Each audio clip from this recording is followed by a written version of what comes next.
ஓம் சாந்தி. 16-3-2024 காலை முரளி பாப்தாதா மதுபன். சாராம்சம். இனிய குழந்தைகளே, ஞானம் என்ற இலாக்கா யோகம் என்ற இலாக்காவிலிருந்து வேறுபட்டது. யோகத்தை கொண்டிருப்பதன் மூலம் ஆத்மாக்களாகிய நீங்கள் சதோப்பிரதான் ஆகுகின்றீர்கள். நீங்கள் யோகத்தை கொண்டிருப்பதற்கு ஏகாந்தம் அவசியமாகின்றது. கேள்வி: உங்கள் நினைவு எந்த அடிப்படையில் ஸ்திரமாக இருக்கின்றது? பதில்: உங்களிடம் இருக்கின்ற அனைத்தையும் மறந்து விடுவதன் அடிப்படையில். நீங்கள் உங்கள் சரீரத்தையும் நினைவு செய்யக்கூடாது. நீங்கள் கொண்டிருக்கும் அனைத்தையும் இறை சேவைக்கு பயன்படுத்துங்கள். இதற்கு முயற்சி தேவை. அனைத்தையும் அர்ப்பணிப்பதன் மூலம் உங்களுடைய நினைவு ஸ்திரமாக இருக்கும்.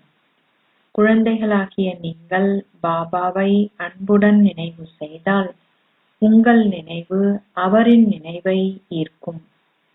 பாபாவும் உங்களுக்கு ஒரு மின்னோட்டத்தை கொடுப்பார். அதன் மூலம் ஆத்மாக்களாகிய நீங்கள் சதா ஆரோக்கியமானவர்கள் ஆகுவதுடன் உங்களுடைய ஆயுட்காலமும் அதிகரிக்கும். ஓம் சாந்தி. இப்பொழுது 2 விஷயங்கள் இருக்கின்றன, ஞானமும் யோகமும். தந்தை உங்களுக்கு கொடுப்பதற்காக பெரும் பொக்கிஷத்தை வைத்திருக்கிறார். தந்தையை அதிகளவு நினைவு செய்பவர்கள் பெருமளவு சாக்காஷை பெறுகின்றார்கள்.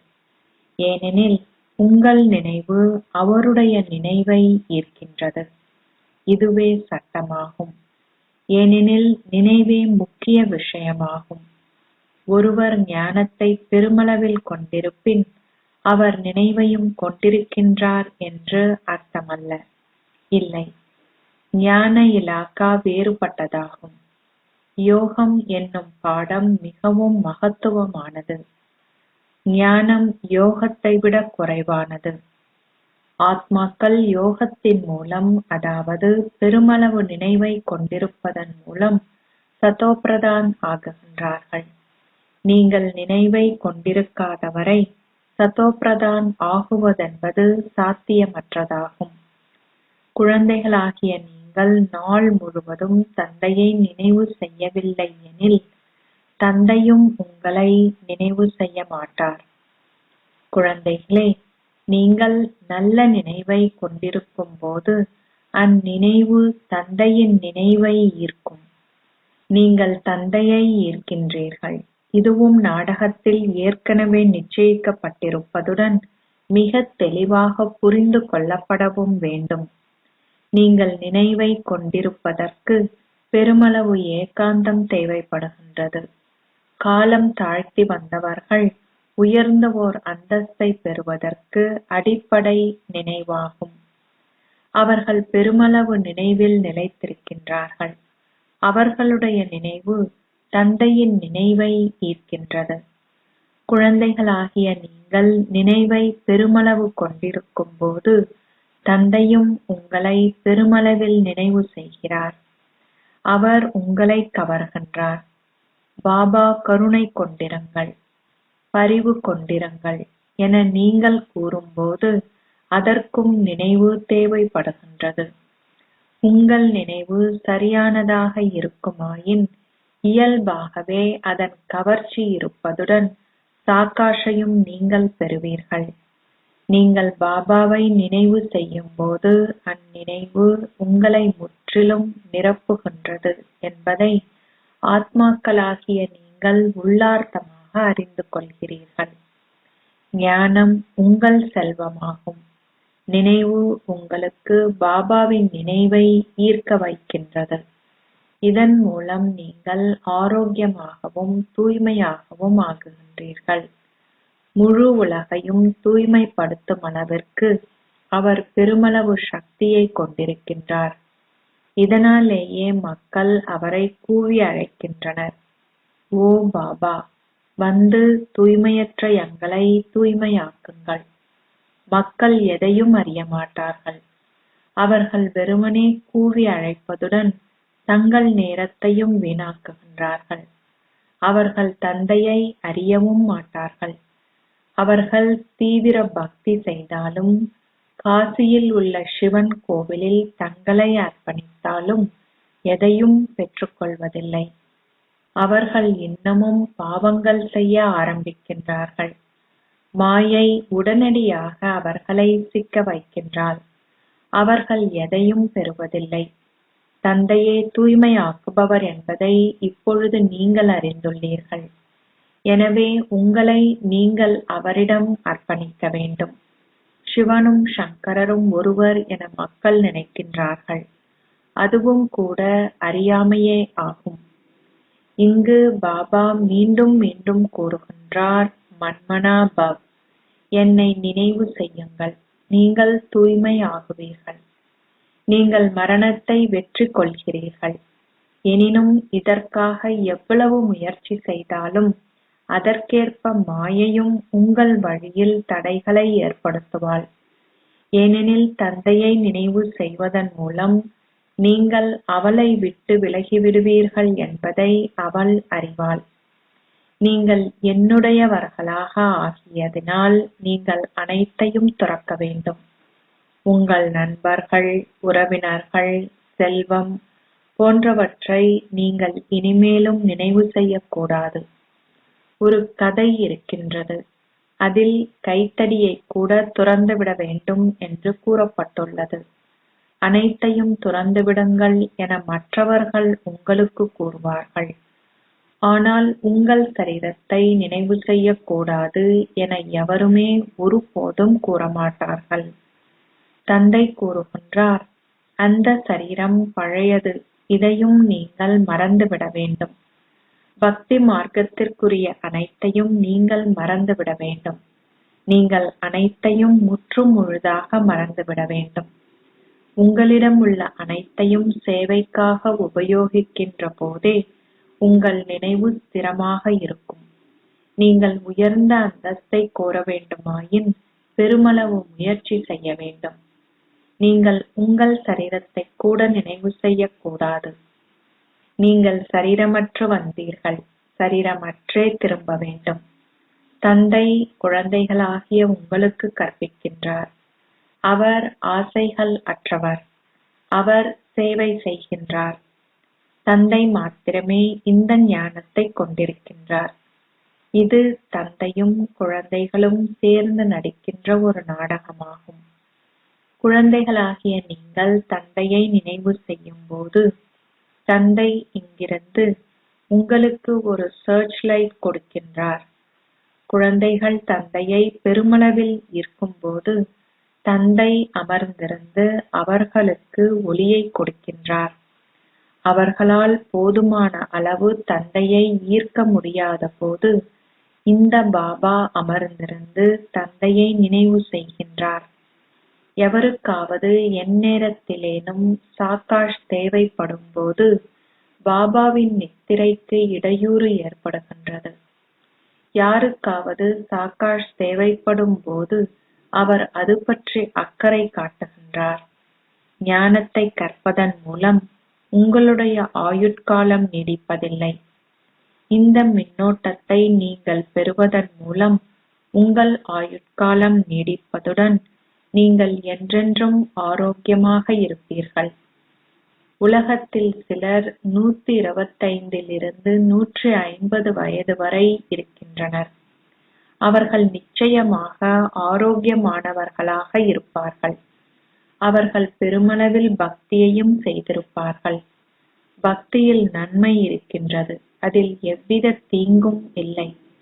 எவ்வித பக்தியும் செய்யாதவர்களின் நடத்தை நல்லதாக இருக்க மாட்டாது. பக்தியில் கடவுள் நம்பிக்கையுள்ளது. எனவே அவர்கள் பொய் பேசுவதோ பாவம் செய்வதோ இல்லை.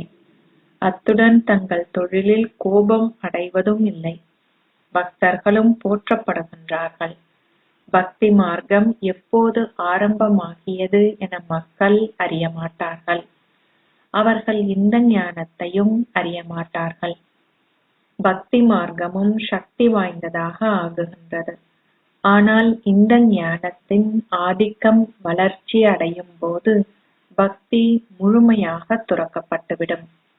இந்த நாடகம் சந்தோஷத்தையும் துன்பத்தையும் பக்தியையும் ஞானத்தையும் பற்றியதாகும்.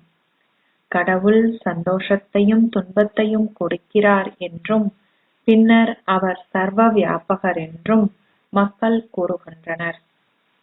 சந்தோஷமும் துன்பமும் ஆகிய இரண்டும் இரு வேறுபட்ட விஷயங்களாகும்.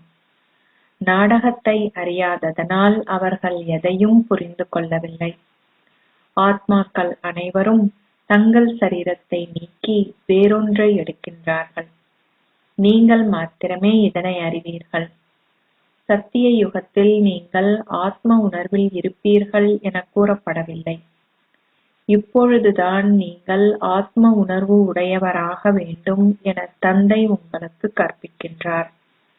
அவர் கூறுகின்றார், உங்களை ஓர் ஆத்மாவாக கருதி தந்தையை நினைவு செய்யுங்கள். நீங்கள் தூய்மையாக வேண்டும். அது தூய சந்தோஷ தாமமாகும்.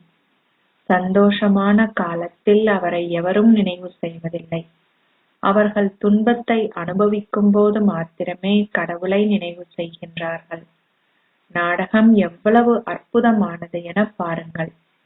நீங்கள் மாத்திரமே வரிசை கிரமமாக இதனை புரிந்து கொள்கின்றீர்கள். ஒரு சொற்பொழிவு ஆற்றுகின்ற நேரத்தில் மீட்டல் செய்வதற்காக நீங்கள் குறிப்புகளை எழுதுகின்றீர்கள். வைத்தியர்களும் சட்டத்தரணிகளும் குறிப்புகளை குறித்துக் கொள்கின்றார்கள். நீங்கள் இப்பொழுது தந்தையின் வழிகாட்டல்களை பெறுகின்றீர்கள். நீங்களும் ஒரு சொற்பொழிவை ஆற்றுவதற்கு முன்னர் மீண்டும் மீட்டல் செய்ய வேண்டும். பாபா இவரினுள் புகுந்திருக்கின்றார். தந்தை உங்களுக்கு விளங்கப்படுத்தும் போது இவரும் செவிமடுக்கின்றார். அவர் உங்களுக்கு குறிப்புகள் கொடுக்காவிட்டால் அவர் எதை உங்களுக்கு விளங்கப்படுத்தினார் என இவர் பிரம்மா எவ்வாறு அறிவார்? தந்தை கூறுகின்றார், இது உங்கள் பல பிறவிகளின் இறுதி பிறவியாகும். பிரம்மா விஷ்ணுவின் படங்களும் இருக்கின்றன. நீங்கள் வரிசை கிரமமாகவே உங்கள் ராஜ்யத்திற்கு செல்வீர்கள். நீங்கள் எந்த அளவிற்கு நினைவு செய்து எந்த அளவிற்கு கிரகிக்கின்றீர்களோ அதற்கேற்பவே ஒரு அந்தஸ்தை கோருகின்றீர்கள். தந்தை கூறுகின்றார், நான் மிகவும் சூட்சுமமான ஆழமான விஷயங்களை விளங்கப்படுத்துகின்றேன். நீங்கள் புதிய கருத்துக்களை குறிப்பெடுத்துக் கொள்ள வேண்டும். பழைய கருத்துக்களில் எவ்வித பயனும் இல்லை.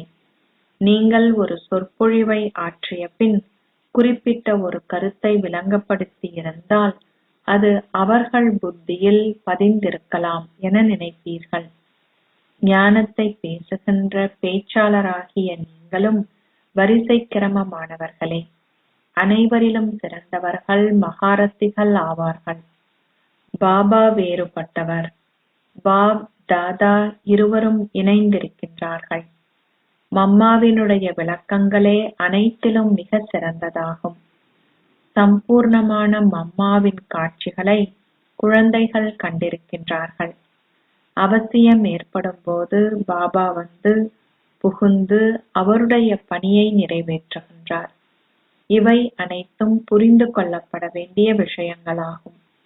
நீங்கள் நேரம் கிடைக்கும் போது கற்றுக்கொள்ளுங்கள். நீங்கள் நாள் முழுவதும் தொழில் போன்றவற்றை நடத்தியாக வேண்டும். ஞானக் கடலை கடைவதற்கு உங்களுக்கு நேரம் தேவைப்படுகின்றது. உங்களுக்கு மௌனம் தேவைப்படுகின்றது. எடுத்துக்காட்டாக, யாராவது ஒருவர் நல்ல சேவை செய்தால் அவருக்கு மின்னோட்டம் கொடுப்பது அவசியமாகிறது.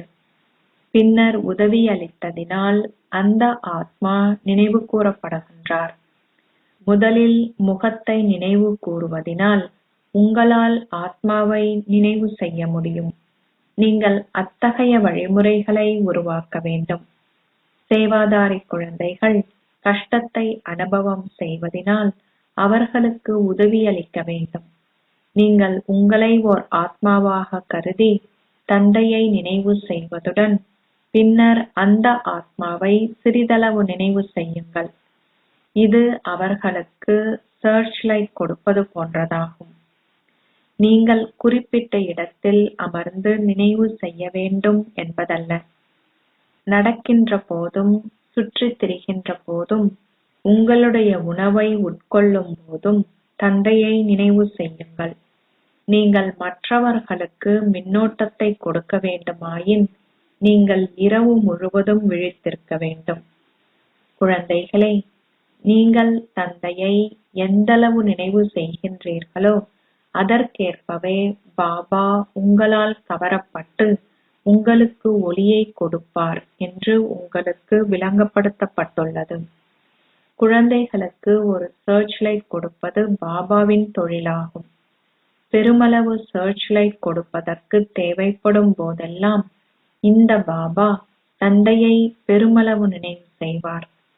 எனவே தந்தையும் சர்ச் லைட்டை கொடுக்கின்றார். நீங்கள் ஒரு ஆத்மாவை நினைவு செய்து பின்னர் ஒரு சர்ச் லைட்டை கொடுங்கள். இந்த பாபாவும் ஒரு சர்ச் லைட்டை கொடுக்கின்றார். கருணை என்றோ அல்லது ஆசீர்வாதங்கள் என்றோ அல்லது வேறு ஏதாவது என்றோ நீங்கள் அதனை கூறலாம். ஒரு சேவாதாரி குழந்தை நோய்வாய்ப்படும் போது அந்த ஆத்மாவுக்கு சக்தி தேவை என்பதால் பாபா பரிவு கொண்டு இரவு முழுவதும் விழித்திருந்து அந்த ஆத்மாவை நினைவு செய்வார்.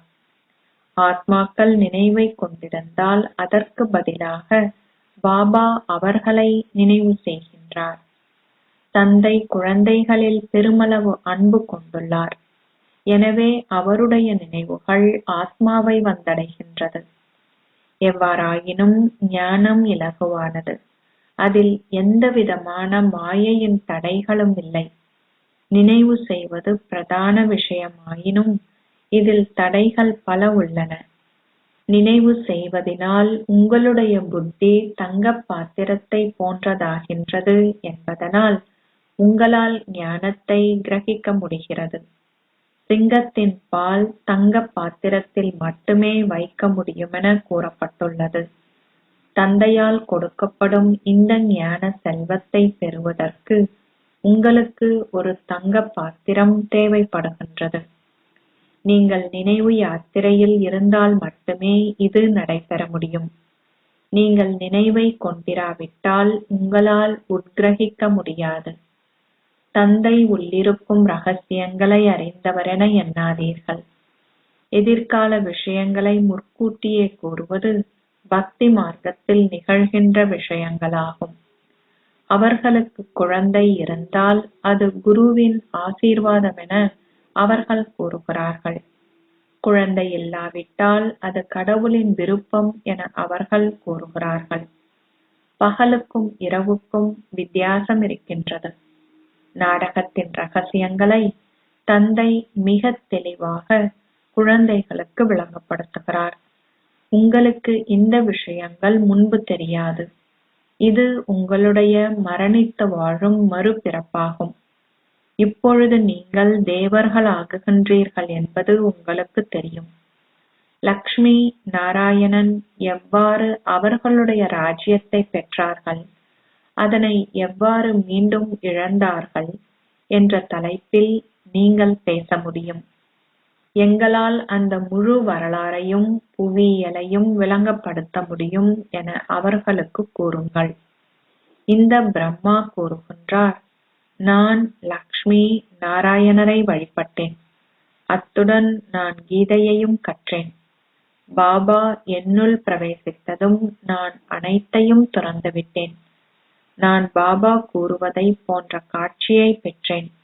என்னை நினைவு செய்யுங்கள். உங்களுடைய பாவங்கள் அனைத்தும் அழிக்கப்படும். இந்த கீதையை கற்பதில் எந்தவிதமான கேள்வியும் இருக்கவில்லை. தந்தை இவரினுள் இருந்து அவரை அனைத்திலும் இருந்து விட்டு விலகுமாறு செய்தார். அவர் கோவிலுக்கு சென்று சிவனின் தரிசனத்தை பெற்றார் என்பதல்ல. பக்தி விஷயங்கள் முற்றிலும் மறைந்துவிட்டது. படைப்பவரினதும் படைப்பின் ஆரம்பம் மத்திய இறுதியின் ஞானத்தினாலும் புத்தி நிறைந்திருந்தது. தந்தையை அறிந்து கொள்வதினால் நீங்கள் அனைத்தையும் அறிந்து கொள்கின்றீர்கள். நீங்கள் இந்த அற்புதமான தலைப்புகளை பற்றி எழுதினால் மக்கள் வியப்படைந்து செவிமடுக்க உங்களிடம் விரைந்து வருவார்கள். கோவிலுக்கு சென்று அங்கு யாரிடமாவது வினவுங்கள், லக்ஷ்மி நாராயணர் உலக அதிபதிகளாக இருந்தபோது வேறு எந்த சமயமாவது இருந்ததா? அந்நேரத்தில் ஒரு பாரதம் மட்டுமே இருந்தது. எனவே சத்திய யுகம் 100,000 வருடங்களுக்கானது என எப்படி கூற முடியும்? கிறிஸ்துவுக்கு 3000 வருடங்களுக்கு முன் ஸ்வர்க்கம் இருந்ததாக அவர்கள் கூறுகிறார்கள். அது எவ்வாறு 100,000 வருடங்களாக இருக்க முடியும்? 100,000 வருடங்களின் பின் ஜனத்தொகை கணக்கற்ற நுளம்புகளைப் போன்று இருக்கும். அவர்களுக்கு ஒரு சிறிதளவை கூறினால் அவர்களும் வியப்படைவார்கள். எவ்வாறாயினும் இந்த ஞானம் இந்த குலத்துக்குரியவர்களின் புத்தியில் மட்டுமே இருக்கும். இல்லாவிடில் பிரம்ம குமாரிகளின் ஞானம் அற்புதமானது என அவர்கள் கூறுவார்கள். புரிந்து கொள்வதற்கு உங்களுக்கு புத்தி தேவைப்படுகின்றது. நினைவு செய்வதே முக்கியமான விஷயமாகும். கணவனும் மனைவியும் ஒருவரையொருவர் நினைவு செய்கிறார்கள். ஆத்மாக்கள் பரமாத்மாவை நினைவு செய்கிறார்கள். இந்நேரத்தில் அனைவரும் நோய்வாய்ப்பட்டுள்ளார்கள். எனவே நோயிலிருந்து விடுபட வேண்டும். இந்த தலைப்பை டாபிக் வைத்திருங்கள். அவர்களுக்கு கூறுங்கள், நீங்கள் மீண்டும் மீண்டும் நோயுற்றால் எங்களால் நீங்கள் மீண்டும் ஒருபோதும் நோயுறாதவாறு சஞ்சீவி மூலிகையை தர முடியும். எவ்வாறாயினும் நாங்கள் கொடுக்கும் மருந்தை நீங்கள் ஒழுங்காக எடுத்தால் மட்டுமே இது நடைபெற முடியும். இந்த மருந்து விலை மதிக்க முடியாதது. அது சத்திய யுகம், திரேதா யுகம் முழுவதும் 21 பிறவிகளுக்கு நோயுறாதவாறு உங்களை தடுக்கும். அது ஸ்வர்க்கம். இந்த குறிப்புகளை குறித்து வைத்து அவற்றை எழுதுங்கள். நீங்களே சத்திர சிகிச்சை நிபுணர்களுக்கெல்லாம் சத்திர சிகிச்சை நிபுணர்கள். சத்திர சிகிச்சை நிபுணர்கள் அனைவரிலும் பார்க்க மகத்துவமான அழிவற்ற சத்திர சிகிச்சை நிபுணர். நீங்கள் 21 பிறவிகளுக்கு நோயுறாதவாறு உங்களுக்கு மருந்தை கொடுக்கின்றார். இப்பொழுது இது சங்கம யுகமாகும். மக்கள் இவ்விஷயங்களை கேட்கும்போது சந்தோஷமடைவார்கள். கடவுள் கூறுகின்றார், நான் அழிவற்ற சத்திர சிகிச்சை நிபுணர். மக்கள் அவரை இன்னமும் நினைவு செய்கிறார்கள். ஓ தூய்மையாக்குபவரே, அழிவற்ற சத்திர சிகிச்சை நிபுணரே, வாருங்கள். அனைவருக்கும் இவ்விஷயங்களை விளங்கப்படுத்துவதற்காக இப்பொழுது நான் வந்திருக்கிறேன். இறுதியில் அனைவரும் நிச்சயமாக புரிந்து கொள்வார்கள். பாபா தொடர்ந்தும் உங்களுக்கு சிறந்த வழிமுறைகளை கொடுக்கின்றார். அச்சா, இனிமையிலும் இனிமையான அன்புக்குரிய, எப்போதோ தொலைந்து இப்போது கண்டெடுக்கப்பட்டிருக்கும் குழந்தைகளுக்கு தாய் தந்தையாக இருக்கும் பாப் தாதாவின் அன்பும் நினைவுகளும் காலை வந்தனங்களும். ஆன்மீக தந்தை ஆன்மீக குழந்தைகளுக்கு நமஸ்தே சொல்கிறார். ஆன்மீக குழந்தைகள் ஆன்மீக தந்தைக்கு நமஸ்தே சொல்கின்றனர். தாரணைக்கான சாராம்சம். 1. தந்தையிடமிருந்து சர்ச் லைட் பெறுவதற்கு அதிகாலையில் எழுந்து தந்தையின் நினைவில் இருங்கள். இரவு முழுவதும் விழித்திருந்து ஒருவருக்கொருவர் மின்னோட்டத்தை வழங்குவதன் மூலம் அவருக்கு உதவியாளராகுங்கள். 2. உங்களிடம் உள்ள அனைத்தையும் இறை சேவைக்கு பயன்படுத்துவதன் மூலம் அதனை தகுதி வாய்ந்த முறையில் உபயோகியுங்கள். உங்களுடைய பழைய சரீரத்தை மறந்து தந்தையின் நினைவில் இருங்கள். உங்களை முற்றாக அர்ப்பணித்து ஆத்ம உணர்வுடையவராகுவதற்கு தொடர்ந்தும் முயற்சி செய்யுங்கள். ஆசீர்வாதம். நீங்கள் சுயதரிசன சக்கரதாரி ஆகுவதன் மூலம் மாயாவின் அனைத்து சுழற்சிகளையும் முடித்து மாயையை வென்றவர் ஆகுவீர்களாக. தன்னை அறிதல் என்றால் தன்னை பற்றிய ஒரு பார்வை என்றும், நாடகத்தை பற்றிய ஞானத்தை அறிந்து கொள்வது என்பது சுயதரிசன சக்கரதாரி என்றும் பொருள்படும். நீங்கள் சுயதரிசன சக்கரதாரி ஆகும்போது மாயாவின் சுழற்சி தானாகவே முடிகிறது. உடல் உணர்வின் சுழற்சியும், உறவுகளின் சுழற்சியும், பிரச்சனைகளின் சுழற்சியும் மாயாவின் பல சுழற்சிகளாகும். 63 பிறவிகளாக நீங்கள் அந்த பல சுழற்சிகளில் சிக்கிக் கொண்டிருக்கிறீர்கள். இப்போது சுயதரிசன சக்கரதாரி ஆகுவதன் மூலம் நீங்கள் மாயையை வென்றவராக ஆகலாம். சுயதரிசன சக்கரதாரி ஆகுவது என்பது ஞானம் மற்றும் யோகாவின் சிறகுகளுடன் பறக்கும் நிலைக்கு செல்வதாகும். ஸ்லோகம்: உடலற்ற நிலையில் இருங்கள். எந்த பாதகமான சூழ்நிலையையும் நீங்கள் எளிதாக சமாளிப்பீர்கள். ஓம் சாந்தி. அவ்யக்த சமிக்கைகள் மார்ச் 2024. தலைப்பு: அனைத்து பிராப்திகளையும் நிறைந்து கவலையற்ற ராஜ்யத்தின் கவலையற்ற சக்கரவர்த்தி ஆகுங்கள். யார் முரளிதரர் பாபாவின் முரளியை கேட்டு அதீந்திரிய சுகத்தின் ஊஞ்சலில் ஆடுகின்றார்களோ அவர்களுக்கு முரளி என்ற இசைக்கருவி மூலம் துக்கத்திற்கு அழிவற்ற மருந்து கிடைத்து விடுகிறது. அவர்கள் உடல் ஆரோக்கியமானவராக, மன ஆரோக்கியமானவராக, ஆன்மீக போதையில் மூழ்கி இருப்பவராக, மஸ்த் எதையும் பொருட்படுத்தாத சக்கரவர்த்தி ஆகிவிடுகிறார்கள். அவர்கள் தன்னை பாபாவின் அனைத்து பொக்கிஷங்களின் மாலிக், சுயராஜ்ய அதிகாரி, கவலையற்ற மகாராஜாவாக அனுபவம் செய்கிறார்கள். சங்கம யுகத்தில் பெரியதிலும் பெரிய மகாராஜாக்களின் சபை நடக்கிறது. வேறெந்த யுகத்திலும் இவ்வளவு மகாராஜாக்களின் சபை கிடையாது. ஓம் சாந்தி.